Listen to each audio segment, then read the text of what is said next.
સમાચારો પર નજર કરીએ તો ગોંડલમાં પદ્મિનીબા વાળા વિરુદ્ધ ફરિયાદ નોંધાઈ છે। ક્ષત્રિય સમાજના મહિલા અગ્રણી પદ્મિનીબા વાળા અને પદ્મિનીબા વાળા તેમજ તેમના પુત્ર સામે આ ફરિયાદ નોંધવામાં આવી છે। કુલ 5 વ્યક્તિઓ વિરુદ્ધ પોલીસ ફરિયાદ નોંધાઈ છે। તે મકાન પચાવી પાડવાની ધમકીનો આક્ષેપ અપાયો છે। ત્યારે મકાન પચાવી પાડવાની ધમકી આપવા મુદ્દે પદ્મિનીબા વાળા અને તેમના પુત્ર સામે ફરિયાદ નોંધવામાં આવી છે।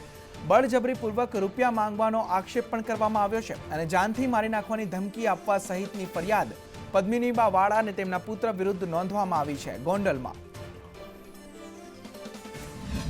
બધું ચગાવ્યું અને અમારા જેવા આગેવાન જે બેનો દીકરીઓને ન્યાય દેતા હોય એની ઉપર એફઆઈઆર કરી એ તો કરી, પણ ફક્ત મારા ભેગા ખાલી 2-3 દીકરા વાવ્યા હતા।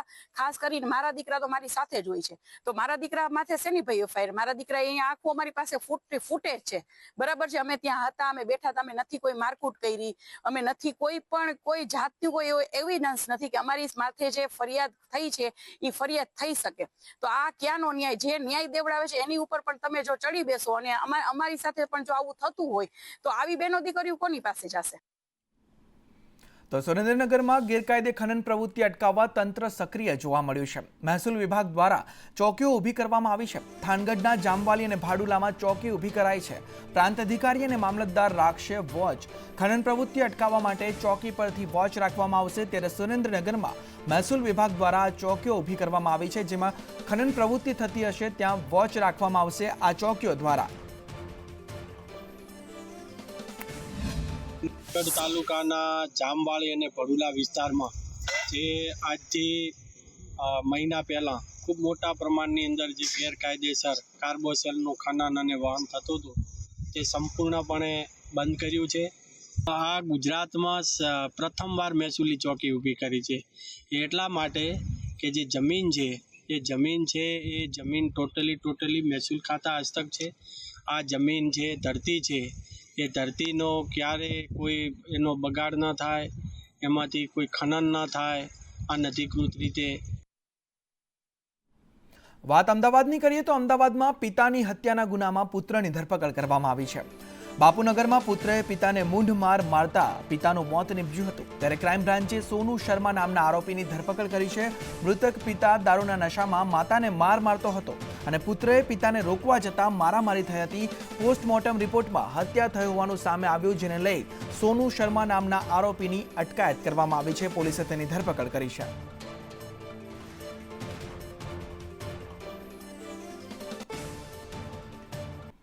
તો ગુજરાતમાં વર્ષોથી એક સૂત્ર અને એક નારો ગુંજે છે, ભણશે ગુજરાત, આગળ વધશે ગુજરાત।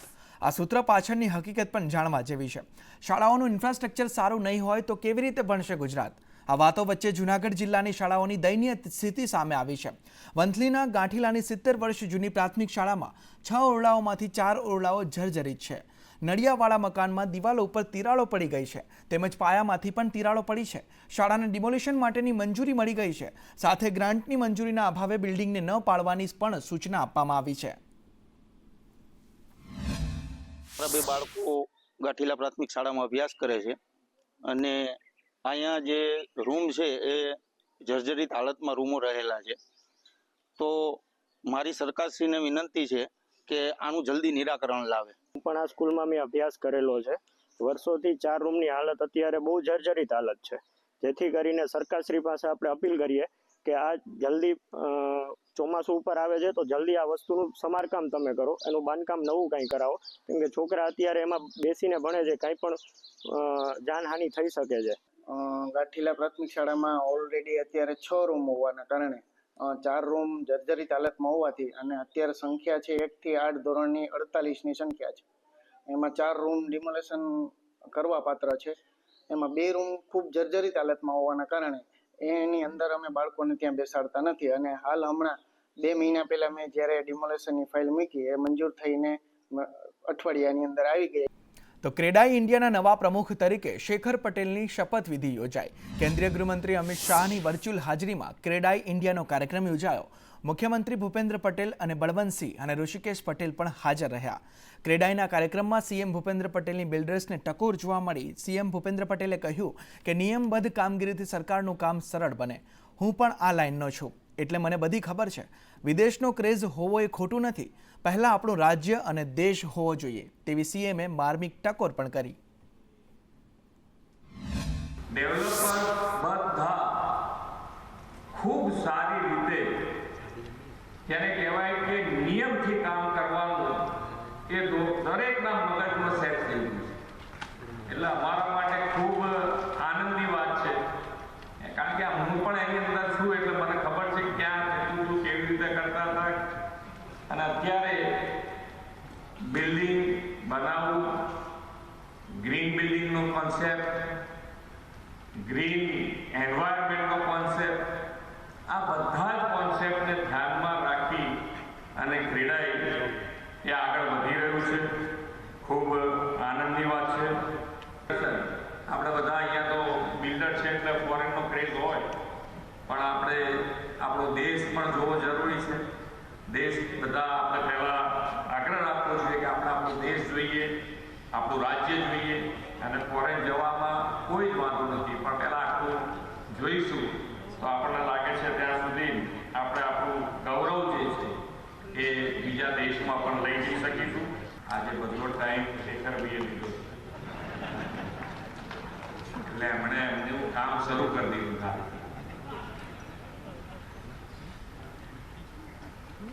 સરકાર પાસે સરકાર બેઠી હોય તો પછી ચાન્સ શું કામ છોડવું હોય.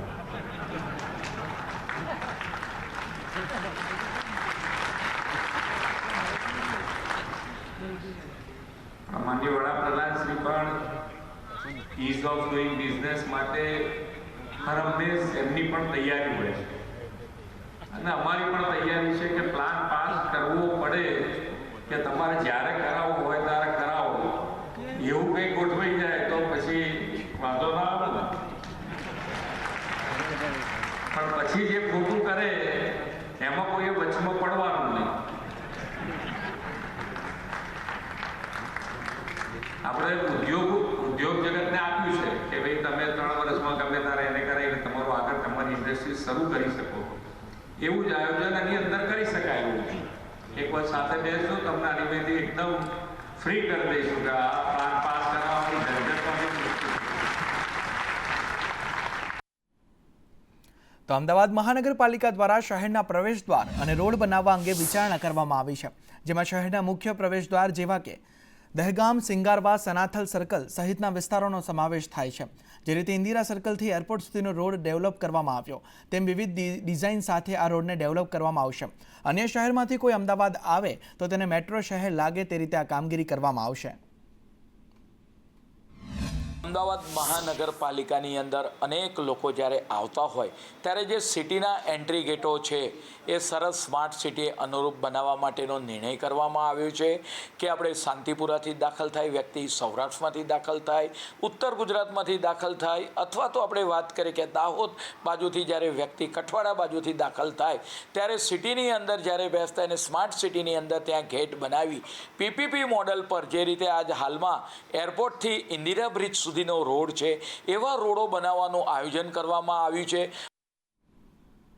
તો આ તરફ અમદાવાદના મણિનગર વિસ્તારમાં અંડર કન્સ્ટ્રક્શન સાઇટમાં ભેખડ ઘસી પડવાની ઘટના બની.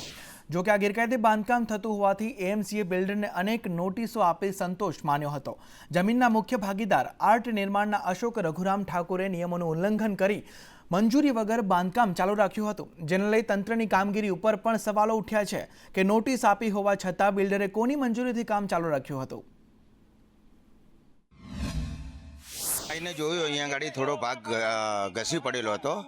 એકચ્યુઅલી આમની અંદર શું છે કે મ્યુનિસિપાલિટીએ 4-5 નોટિસો આપી, અને હું તો પબ્લિક માટે એટલું કહેવા માગું છું કે કઈ માનવ હોનાર જ ના થાય, અને કાયદેસરની પરમિશન હોય તો એ કરે, એમાં કોઈ વાંધો નથી, પણ વાંક મ્યુનિસિપાલિટીનો છે. અનુસંધાનમાં જે બી કોર્પોરેશને નોટિસ આપેલી છે એના અનુસંધાનમાં બધા જવાબ અમારા તરફથી એમને ગયેલા છે. તો આ તરફ વલસાડના ચીખલા ગામમાં તળાવમાંથી માટી માફિયા દ્વારા પાણી કાઢવામાં આવતા ગામ લોકો વિફર્યા હતા અને પાણી કાઢવાનું બંધ કરાવી લોકોએ હોબાળો મચાવ્યો હતો. સરપંચે ગામ લોકોની જાણ બહાર માટી માફિયાઓને તળાવ ખાલી કરવા મંજૂરી આપી દેતા લોકોએ વિરોધ પણ નોંધાવ્યો હતો. તળાવના ખોદાણ કામ માટે કોઈને જાણ કરવા વગર ખોદકામ ચાલુ કરી દીધું છે એ લોકોએ પાણી કાઢીને નિકાલ કરવાનો, અને પાણી અમને કોઈ પ્રોબ્લેમ નથી, પાણી કાઢીને ખોદવાનું કંઈ જરૂર નથી. હવે છલોછલ ભરે છે, હવે આ વિભાગ પછી બીજા વિભાગમાં લઈ જાય છે પાણી. હવે શું કરવાના લોકો, આ ખાલી કરીને આમાંથી લઈ જશે અને આ ખાલી કરીને આમાંથી લઈ જશે. અમારા હેન્ડલિંગમાં પણ પાણીનો પ્રોબ્લેમ, કૂવાની અંદર પાણી ભરવાનો પ્રોબ્લેમ રહેશે. જો આ તળાવ ઊંડું ખોદે આ સાઈડ તો પેલી બાજુ પાણી ઓછું થઈ જાય તો કાલે ઉઠીને તળાવ કૂવામાં પાણી ઓછું થઈ જાય તો ગામ લોકોને પાણીની તકલીફ પડવાના ચાન્સીસ છે. ને આ ગામ સભામાં કે એવું કોઈ લીધું નથી, તળાવ ગામ લોકોને જાણ કરવામાં નથી આવી. માટી ક્યાં લઈ જવાના એ બહુ આઈડિયા નથી, પણ એ લોકો મશીન મૂકી દીધું છે માટી ખોદવા માટે. અમારા તળાવને કૂવામાં પાણી, આ તળાવ પાણી કરવા ગયા ને તો અમારા કૂવા તળાવમાં પાણી ઓછું થઈ જશે તો અમને તકલીફ પડી જાય એન્ડિંગ પર. એમ અમારે પાણી ઘટતું જ નથી, અમને દર વર્ષ ચાલી રહેતું છે.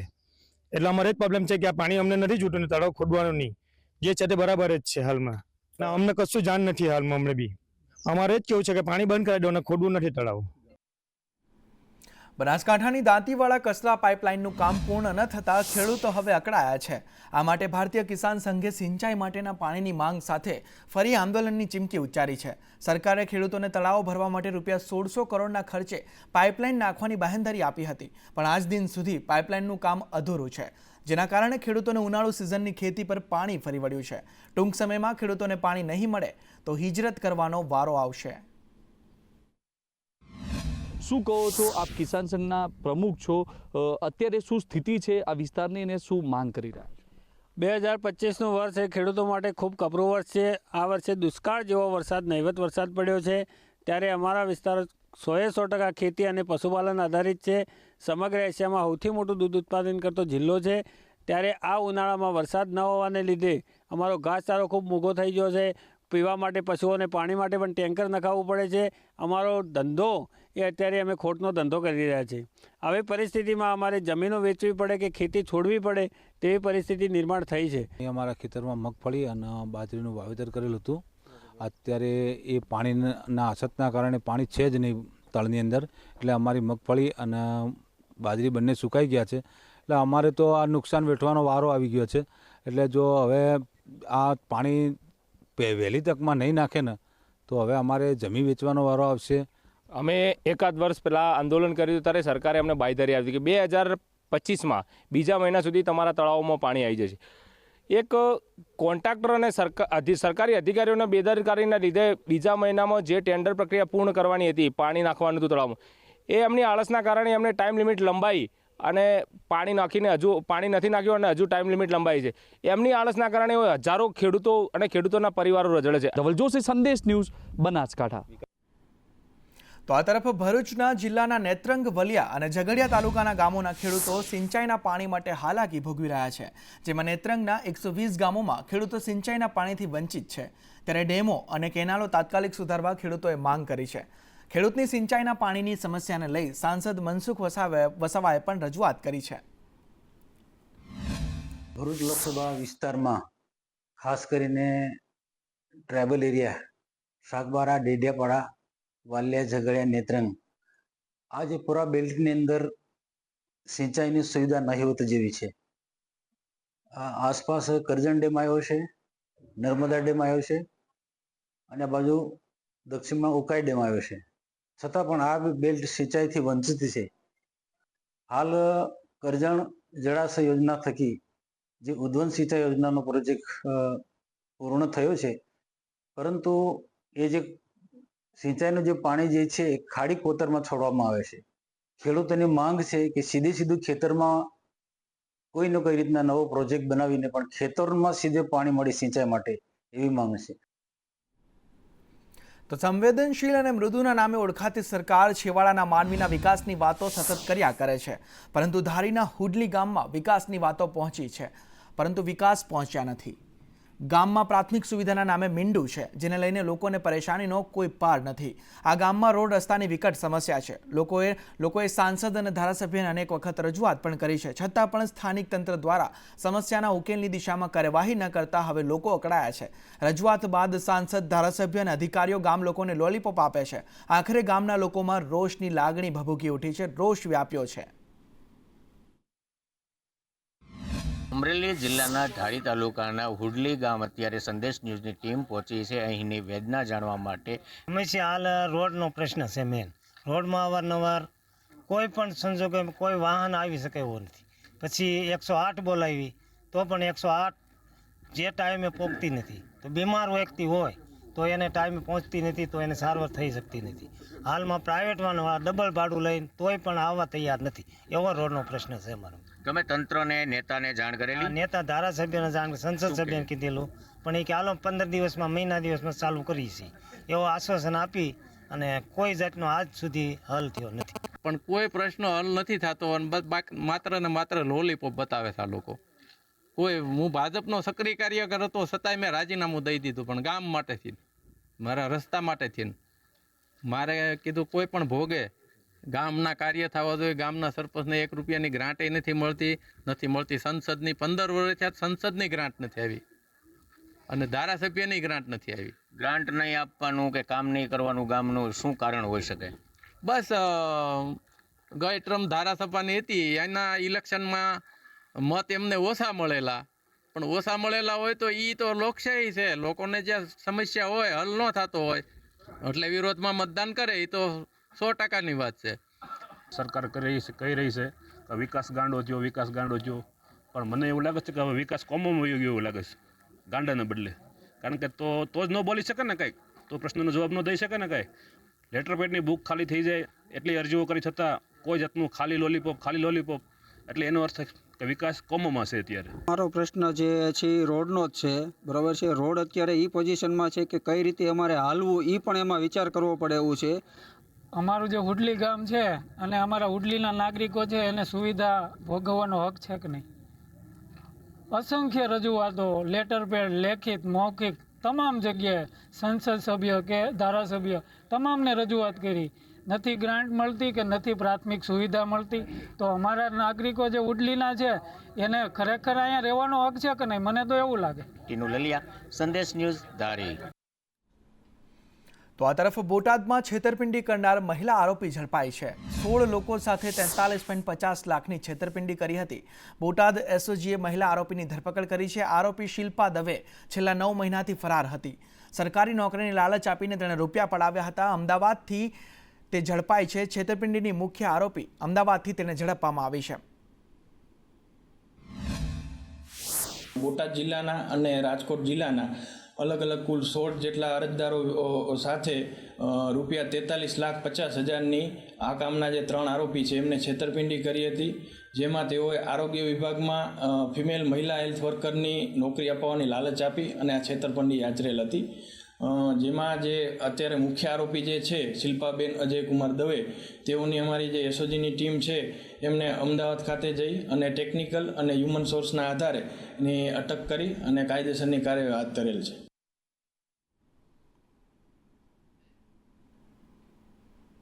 તો વાત વલસાડની કરીએ તો વલસાડ પોલીસને સોનાના ઘરેણાં ચોરી કરતી ગેંગને પકડવામાં મોટી સફળતા મળી છે. ત્યારે ભીડભાડવાળી જગ્યા પર સોનાના ઘરેણાંની ચોરી કરતી ગેંગને સિટી પોલીસે પકડી પાડી છે, જેમાં 2 મહિલા સહિત પોલીસે 5 જેટલા આરોપીઓની ધરપકડ કરી છે અને પૂછપરછ પણ હાથ ધરવામાં આવી છે. જેમાં પકડાયેલા આરોપીઓમાં એક જ પરિવારના સભ્યો સામેલ હોવાનું સામે આવ્યું છે. તે તમામ એક જ પરિવારના સભ્યો છે જે ઘરેણાંની ચોરી કરતા હતા.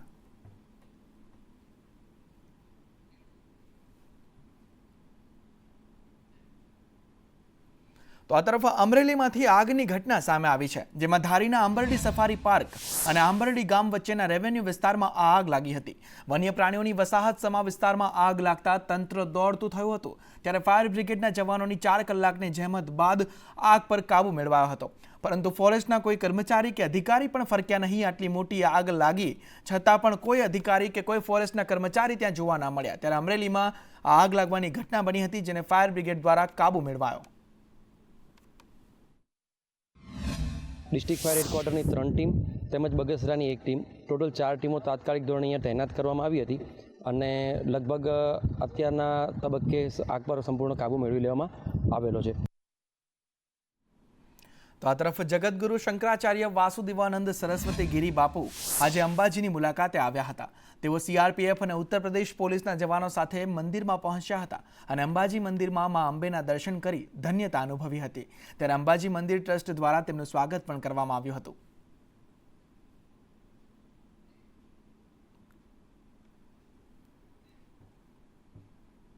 તો આ તરફ વર્લ્ડ હેરિટેજ ડે નિમિત્તે વડોદરાના railway heritage museum, rolling stock park અને હેરિટેજ પાર્ક નિહાળવા મુલાકાતીઓનો ઘસારો જોવા મળ્યો હતો.